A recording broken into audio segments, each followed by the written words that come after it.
Break के बाद आपका स्वागत है। आप देख रहे हैं न्यूज पंच। खबर बांग्लादेश से आ रही है। लंबे वक्त से राजनीतिक उथल पुथल से जूझ रहे बांग्लादेश में एक बार फिर हिंसा और झड़प की घटनाएं सामने आ रही हैं। बांग्लादेश में शेख हसीना का गढ़ कहे जाने वाले गोपालगंज में बुधवार को हिंसा भड़क उठी। गोपालगंज में नेशनल सिटीजन पार्टी यानी कि एनसीपी की एक रैली के दौरान हमलों और झड़पों में अब तक 4 लोगों के मारे जाने की खबर आ रही है। गोपालगंज पूर्व प्रधानमंत्री शेख हसीना के पिता और बांग्लादेश के संस्थापक शेख मुजीबुर रहमान का होम टाउन है। इस रैली के दौरान शेख हसीना की पार्टी अवामी लीग के समर्थकों ने विरोध किया, जिसके बाद हिंसा भड़क उठी। भीड़ को कंट्रोल करने के लिए सेना ने गोलियां भी चलाई।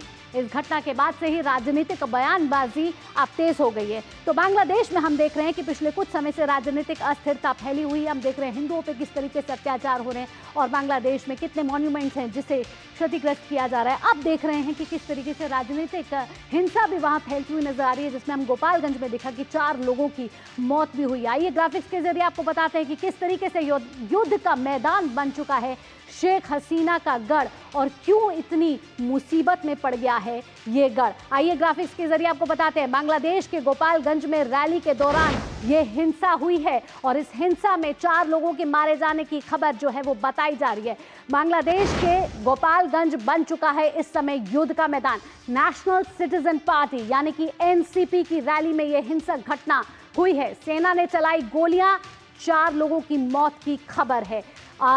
अस्पताल ने शवों पर चोट के निशान होने की पुष्टि भी जताई है और कहा जा रहा है कि विरोध प्रदर्शन हुआ। विरोध प्रदर्शन के चलते सेना को गोलियां चलानी पड़ी और गोलियां चलाने में 4 लोगों की मौत हो गई। 20 से ज़्यादा लोग घायल हैं, अस्पताल में भर्ती हैं। पुलिस और अवामी लीग के कार्यकर्ताओं के बीच ये झड़प हुई है और तनाव बांग्लादेश में लगातार बढ़ता जा रहा है। इस समय बांग्लादेश के गोपालगंज जिले में कर्फ्यू लगा हुआ है, तनावपूर्ण स्थिति है। रैपिड एक्शन बटालियन फोर्स को तैनात किया गया है और सेना के साथ साथ वहां का बॉर्डर गार्ड बांग्लादेश की भी तैनाती वहां की गई है। आपको बता दें कि शेख मुजीबुर रहमान का होम टाउन है गोपालगंज, जो अब बन चुका है युद्ध का मैदान।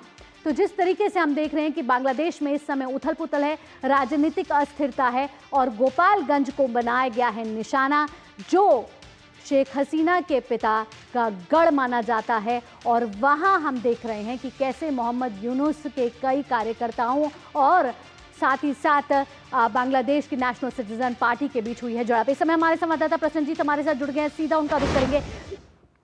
प्रसन्नजीत, बांग्लादेश में हालात ठीक नहीं है, लगातार राजनीतिक अस्थिरता है, हिंसा का माहौल है। गोपालगंज को इस समय बनाया गया है निशाना। अगर इस पूरे आउटकम को देखा जाए तो बांग्लादेश अभी किस स्थिति से होता हुआ गुजरता हुआ नजर आ रहा है?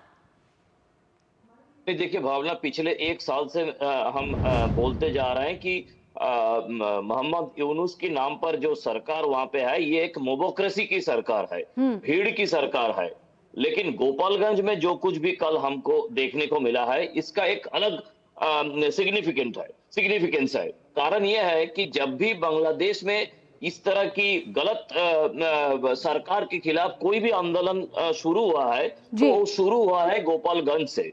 जब एरशाद की जो सेना और जवानों की सरकार, मतलब मिलिट्री सरकार थी, तब गोपालगंज से ही आंदोलन शुरू हुआ था।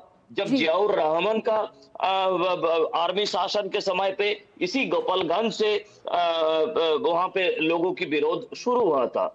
और बांग्लादेश में जो राजनीति की जानकार है, उनका कहना है कि इस बार इस यूनुस सरकार के खिलाफ इस गोपालगंज से ही लोगों ने अपना आवाज उठाना शुरू कर दिए हैं। देखिए, आने वाले कुछ महीनों में बांग्लादेश में चुनाव कराना है, ये मोहम्मद यूनुस ने बताया था, लेकिन उसका कोई रोड मैप अभी भी लोगों को पता नहीं है। और हर दिन किसी ना किसी तरह से माइनॉरिटी को कुचला जा रहा है, महिलाओं की जो आबरू है वो भी कुचला जा रहा है। तो ये सब कुछ लेकर पूरे साल के बाद लोगों की मन में जो हताशा है, उस हताशा का ये एक प्रकाश है, जिसमें आप कह रहे हो सरकारी हिसाब से 4 लोगों की मौत, लेकिन कुछ लोगों का कहना है कि 7 से 8 लोगों की मौत हो चुका है। भावना, बिल्कुल। तो बांग्लादेश में इस समय राजनीतिक माहौल ठीक नहीं और हिंसा का माहौल फैला हुआ है। ऐसे में देखना होगा कि बांग्लादेश की मोहम्मद यूनुस सरकार क्या कुछ कड़े कदम उठाती है या नहीं। फिलहाल प्रसन्नजीत, तमाम जानकारियों के साथ आपका बहुत बहुत धन्यवाद।